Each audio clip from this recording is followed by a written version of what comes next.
Hello guys, every good name is taken here and welcome to another review. And today, as requested by you guys, is the M4 Revalorisé. And it's gonna be the tank that we're gonna be having a look at today.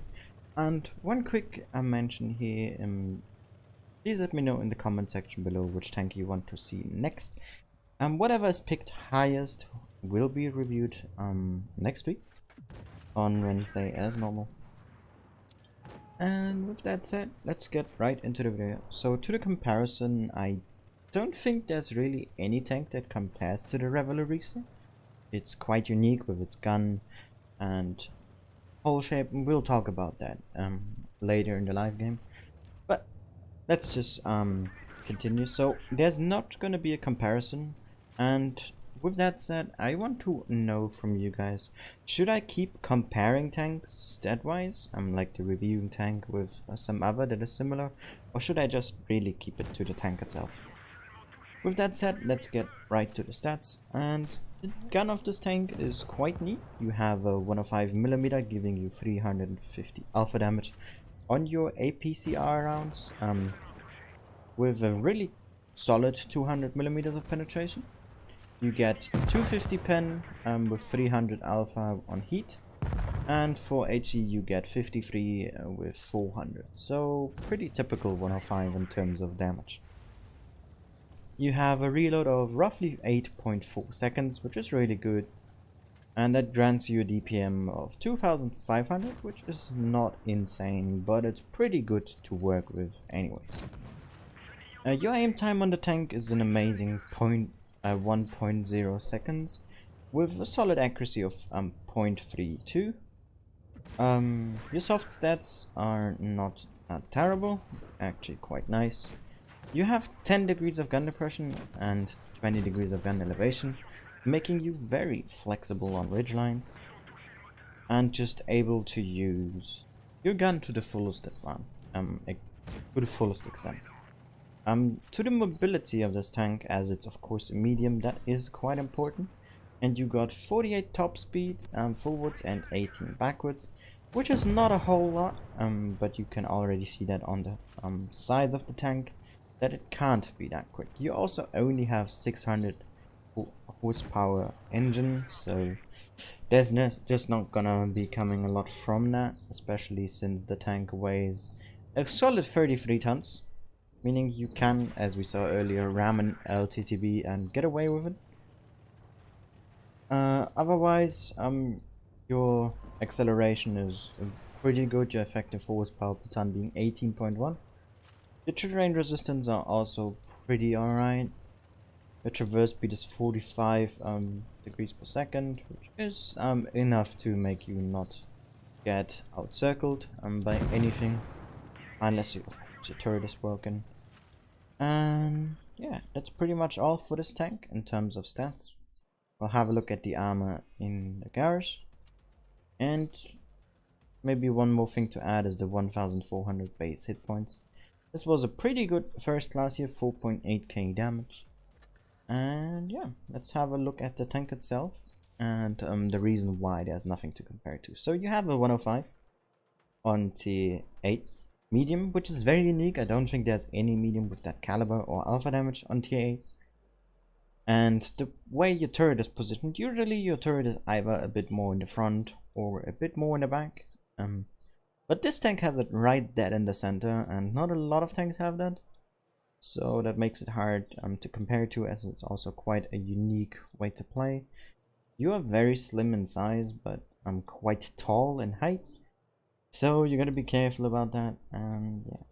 So you don't really have a lot of armor. You have 90mm frontal turret protection with quite a big gun mantlet that can take some shots, as well as the gun. You got a cupola though, so if you use that 10 degrees of gun depression, you're gonna be aware of that. Your whole armor is only 51, so high explosive or high explosive guns could pen you here if they look down on you, as it's of course still angled and has quite some curves in it. It's gonna be a little bit tougher, but the side is absolutely atrocious. 38 and 65, and as well as the backs with 65 and 38. You are an HE magnet, you can burn quite a bit, So you gotta take care of that. And with that said, let's look at the loadout that I'm running on this tank. It's just the basic loadout for consumables, provisions. The ammunition is not too much of a surprise here. You got quite a bit of shells, 51 is quite neat. And the equipment is also pretty standard. The pen is good enough, and I don't think that these 10 extra really do much on the APCR. So I'll go for this. Maybe even go for supercharge, as your standard rounds are APCR. The penetration loss decrease really helps. And then of course the bird stabs. Here it's again normal and normal. Because you don't have any armor, enhanced armor is not really doing too much for you. Meaning it's in this case pointless. And let's just hop straight into a live game and see how we can perform with this tank on the battlefield. And we get a good matchmaking here on Middleburg in tier 8.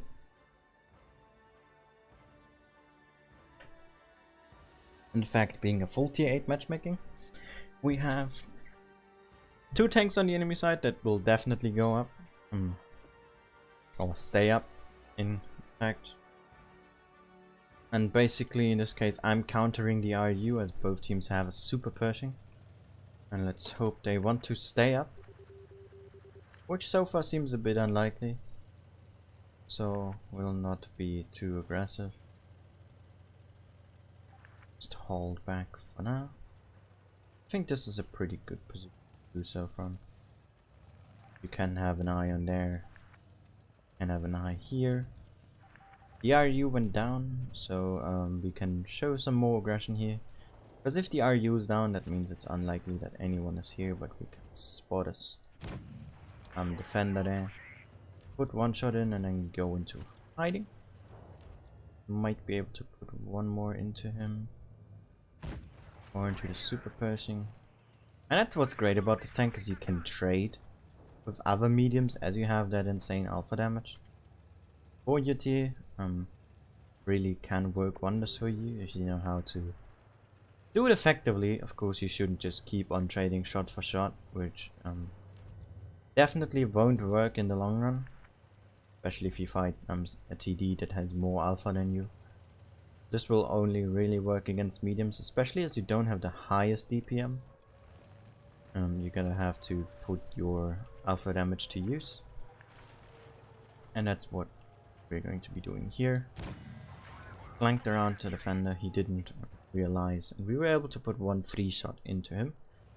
I'm just going to be baiting here that I want to peek again. And as this tank has 10 degrees of gun depression, you can play most ridge lines quite effectively. And we got spotted again, probably by that experimental. So let's take a bit of a side approach. Could have attempted a shot there, but it was risky. Let's take the safe one and pick him up.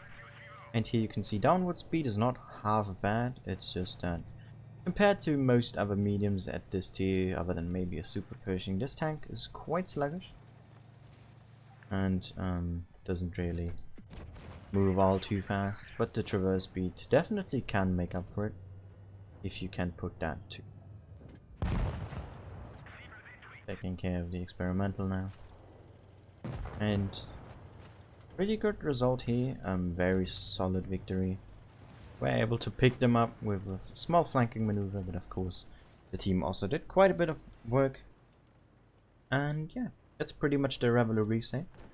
It's definitely a great tank, and if it comes on for sale and it's not too expensive, I would definitely recommend you to get it if you want to. It's not too hard to play. You just gotta be a bit aware of your APCR penetration, as it's just 200. You might want to load a bit more heat. Maybe also go for calibrated shells, or you just gotta have to shoot at weak spots a bit more, like against heavy tanks or some heavily armored tank destroyers. Otherwise, this is a great tank that I definitely can recommend anyone to get. And yeah, this has been it from me for today. I hope you enjoyed this video. Please let me know in the comment section if I should keep it with not comparing tanks, and also just let me know which tank you want me to review next. This has been it from me for today. I hope you enjoyed it, and see you all again next time. Bye bye.